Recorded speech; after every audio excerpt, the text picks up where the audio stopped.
At dahil meron na namang parcel si boss, eto, nag-aabang ang Shopee sa baba. At ito ang babagal-bagal pa magbilang. Binuksan kasi yung car wash, yung 5 piso, tigli 5 piso na mga car wash.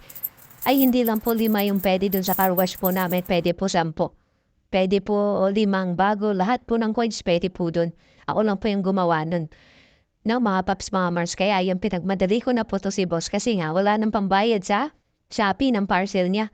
Lagi-lagi kasi umu-order ng parcel niya.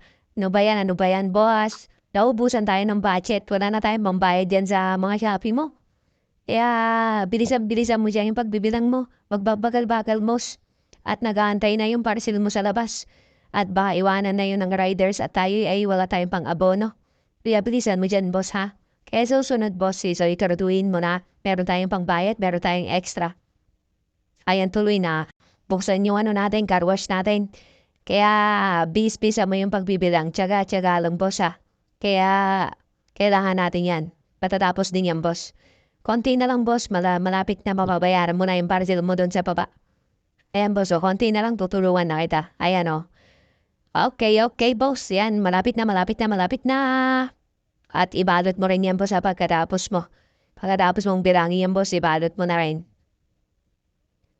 Yung boss, bilis. Naiinip na yung riders dun sa baba. Bilis. Konti na lang, boss. Konti na lang. Okay, mga paps, mga mars. Kaya yung mga walang ano dyan.